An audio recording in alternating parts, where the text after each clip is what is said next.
Hello students, good morning. कैसे हैं आप लोग? उम्मीद है आप सभी लोग ठीक होंगे, ठीक है, और अपने घरों के अंदर होंगे बेटे, ठीक है, और जो भी नेसेसरी प्रिकॉशंस है वो आप लोग ले रहे होंगे कोरोना से बचने के लिए। सो स्टूडेंट, आज से जो हम लोग हैं, मैंने जैसे आप लोगों को बताया था मंडे से, तो आज से बेटा हम नए चैप्टर से स्टार्ट करेंगे, फिजिक्स और इंग्लिश में, ठीक है। तो ये फिजिक्स की क्लास है, तो हमने फर्स्ट चैप्टर कंप्लीट कर लिया था, तो आज से हम नया चैप्टर स्टार्ट करेंगे जिसका नाम है force and laws of motion, ठीक है। फोर्स मतलब बल और लॉ ऑफ मोशन, मोशन के क्या क्या नियम हैं, क्लियर, ठीक है। तो आप सभी लोग क्लास में आ जाइए, ठीक है, और वीडियोस देख के आराम से समझिए चैप्टर को और नोट्स बनाना स्टार्ट कर दीजिए, ठीक है। और जो नहीं आएगा अब इस क्लास में तो उसका जिम्मेदार वो खुद होगा बेटा, ठीक है। मैंने जबकि बताया था 30 तारीख को बताया था, आज 7 तारीख हो चुकी है, ठीक है। और अभी तक जो नहीं आएगा बाद से क्लास में, तो फिर उसको अपना जिम्मेदार खुद होगा, ठीक है। फिर बीच में से आएगा, कुछ समझ में नहीं आएगा तो फिर वो उसकी गलती है। मैं तो अपना काम कर रहा हूं, ठीक है। तो स्टार्ट करते हैं बच्चों, ठीक है, forces and law of motion, ठीक है। अब देखिए, when we want to open a door we have to push the door handle, ठीक है। जब भी हमें दरवाजा खोलना होता है तो हम क्या करते हैं, we have to push the door handle. तो हमें डोर का जो दरवाजे का जो हैंडल है उसको पुश करना पड़ता है, उसको पुश करना पड़ता है, उसको धक्का देना पड़ता है। समझ गए ना। When we want to open a door, we have to push the door handle. हमें पुश करना पड़ता है, धक्का देना पड़ता है दरवाजे के जो हैंडल है उसको, ठीक है। And when we want to close the door, और जब हमें दरवाजा बंद करना होता है, we have to pull the door handle with our hands. तो जब हमें दरवाजा खोलना होता है तो हम क्या करते हैं, दरवाजे का डोर हैंडल है उसको पुश करते हैं, we have to push the door handle, ठीक है। And when we want to close the door, और जब हमें डोर बंद करना होता है, दरवाजा बंद करना होता है, we have to pull the door handle with our hands. हमें क्या करना पड़ता है, डोर हैंडल को खींचना पड़ता है, पुल करना पड़ता है अपने हाथों से। क्लियर, समझ गए इतना? ये अभी खाली एग्जांपल समझा रहा हूं, ठीक है। This means that to move a body और an object it has either to be pushed और पुल्ड। इसका मतलब क्या हुआ कि अगर हमने किसी भी बॉडी को मूव करना है या किसी भी ऑब्जेक्ट को मूव करना है, ठीक है, तो हमें या तो उस बॉडी या ऑब्जेक्ट को पुश करना पड़ेगा, पुश मतलब धक्का देना पड़ेगा, या तो उसको पुल करना पड़ेगा यानी खींचना पड़ेगा, ठीक है। क्या बोला मैंने कि टू मूव अ बॉडी और an object it has either to be pushed और पुल। अगर हमने किसी भी बॉडी को मूव कराना है या मूव करना है किसी भी बॉडी या ऑब्जेक्ट को, तो हमें या तो उसे पुश्ड करना पड़ेगा, या तो उसे धक्का देना पड़ेगा, या तो उसको पुल करना पड़ेगा। क्लियर? तो इसी से जो है फोर्स की डेफिनेशन बनती है, इसलिए मैंने एग्जांपल पहले आपको बताया, ठीक है, ताकि आप फोर्स आसानी से समझ जाएं, कभी ना भूलें, ठीक है। नहीं तो मैं चाहता सीधे डेफिनेशन फोर्स की बता सकता था, इसलिए मैंने ये एग्जांपल आपके यहां पर लिखा हुआ है, तो ध्यान से समझिएगा इसको, ठीक है। समझ गए होंगे? तो मैंने क्या बोला कि टू मूव अ बॉडी और एन ऑब्जेक्ट, किसी भी बॉडी को मूव कराना है या किसी भी ऑब्जेक्ट को मूव कराना है, तो या तो उसको पुश्ड करना पड़ेगा, या तो उसको पुल करना पड़ेगा, या तो उसको खींचना पड़ेगा, या तो उसको धक्का देना पड़ेगा, ठीक है। तो इसी से फोर्स की डेफिनेशन बनती है, अ पुश और pull on a body is called force. किसी भी बॉडी पर पुश या पुल जब होता है तो वो क्या कहलाता है, फोर्स, ठीक है। कोई भी बॉडी या कोई भी ऑब्जेक्ट जिसमें पुश या पुल किया जाता है तो उसी को बोलते हैं फोर्स, ठीक है। तो फोर्स की डेफिनेशन क्या है, अ पुश और pull on a body is called force. किसी भी बॉडी पर, किसी भी ऑब्जेक्ट पर पुश या पुल जब किया जाता है, ठीक है, तो उसी को क्या बोलते हैं, फोर्स बोलते हैं, उसी को बल बोला जाता है। क्लियर, समझ गए होंगे, ठीक है। अब देखिए, the direction in which body is pushed और pulled is called direction of force. और जिस दिशा में, ठीक है, जिस दिशा में बॉडी को पुश्ड या पुल किया जाता है, ठीक है, जिस दिशा में, जिस डायरेक्शन में बॉडी को पुश्ड या पुल किया जाता है, खींचा या धक्का दिया जाता है, जिस दिशा में किसी भी बॉडी या किसी भी ऑब्जेक्ट को, तो उस दिशा को बोलते हैं डायरेक्शन ऑफ फोर्स। क्या बोलते हैं? Direction of force. क्या बोला? The direction in which body is pushed और pulled.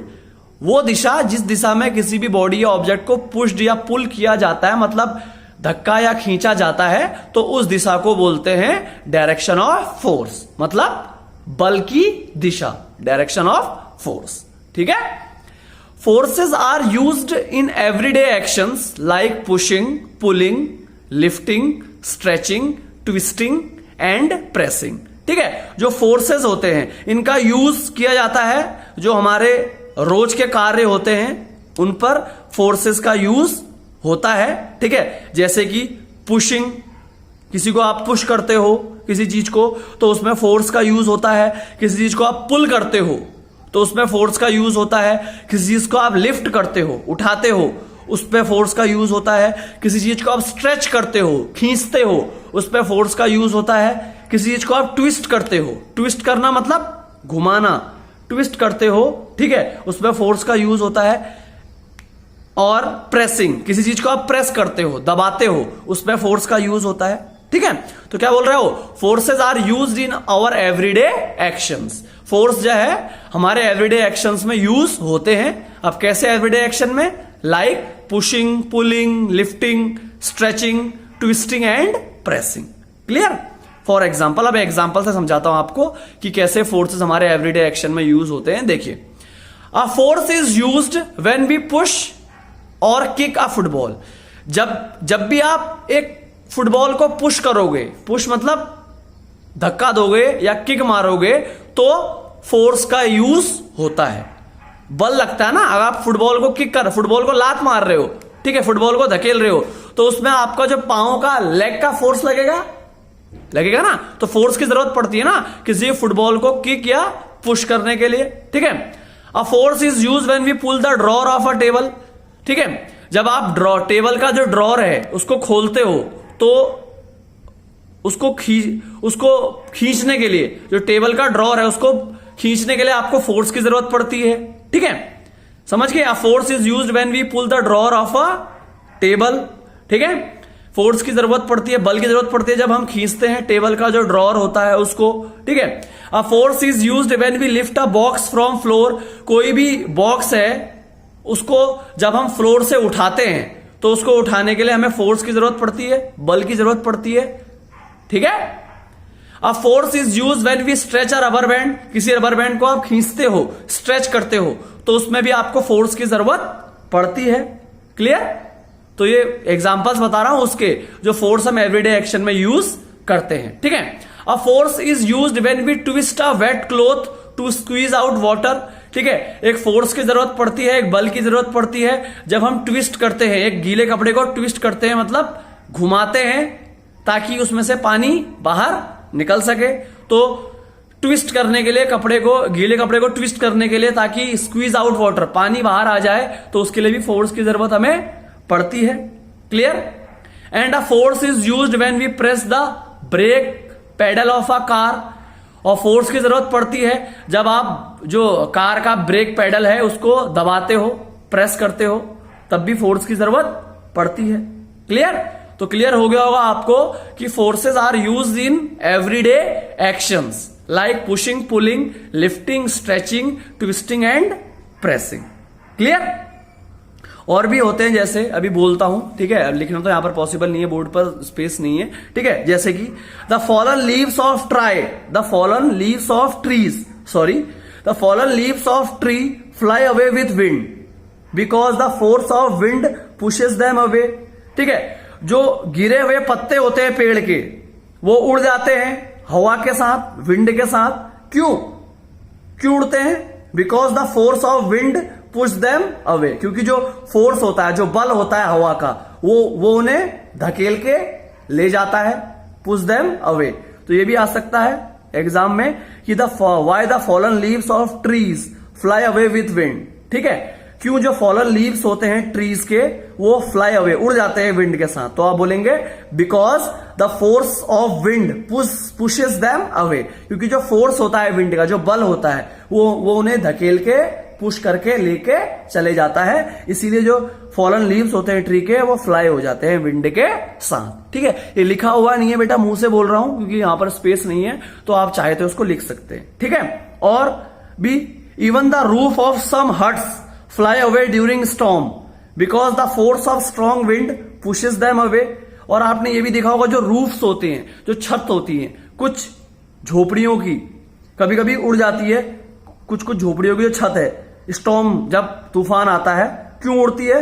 Because the force of strong wind push them away, क्योंकि जो फोर्स है स्ट्रॉन्ग विंड का वो उन्हें उड़ा के धकेल के ले जाता है। तो ये भी आ सकता है, why the roofs of some huts fly away during storm, क्यों जो रूफ होती है कुछ झोपड़ियों की वो उड़ जाती है स्टॉर्म के दौरान, तूफान के दौरान। तो आप बोलेंगे because the force of strong wind pushes them away, क्योंकि जो फोर्स है स्ट्रॉन्ग विंड का वो उन्हें पुश करके धकेल के लेके चले जाता है। ठीक है, समझ रहे होंगे आप। एंड और when we fly a kite we can actually feel the force और push of the wind on it। और जब आप पतंग उड़ाते हो, जब आप काइट को उड़ाते हो, पतंग उड़ाते हो, तो आपको एक्चुअली हमें एक्चुअली क्या होता है, महसूस होता है, फील होता है, फोर्स जो बल है वो महसूस होता है, या जो हवा का जो दबाव है, हवा का जो पुश है वो हमें महसूस होता है ना, जब आप काइट को फ्लाई करते हो।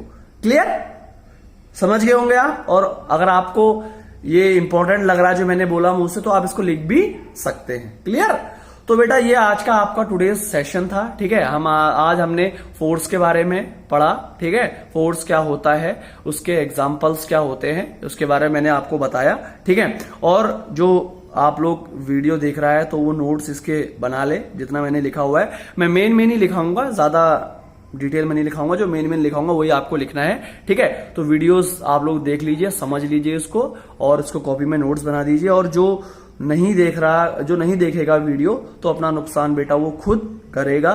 ठीक है, तो इसी के साथ आज का सेशन हम खत्म करते हैं बेटा। ठीक है, थोड़ी देर में आपकी इंग्लिश की क्लास भी आ जाएगी। ठीक है, तो कल हम डिस्कस करेंगे इफेक्ट ऑफ फोर्स, क्या क्या फोर्स के इफेक्ट होते हैं। ठीक है, उसके बारे में डिस्कस करेंगे। ठीक है, तो इसी के साथ मैं आज का सेशन खत्म करता हूं। अगर आपको ये वीडियो पसंद आया, समझ में आया वीडियो, ठीक है, तो वीडियो को लाइक कर दीजिए। ठीक है, और चैनल को शेयर कर दीजिए अपने दोस्तों में। और अगर अभी तक आपने चैनल को सब्सक्राइब नहीं किया तो चैनल को सब्सक्राइब कर लीजिए, ताकि जो भी वीडियोज आए तो उसका नोटिफिकेशन आपको मिल जाए। ठीक है, तो okay, thank you, bye bye, have a nice day. अपना ख्याल रखिए, घरों के अंदर रहिए।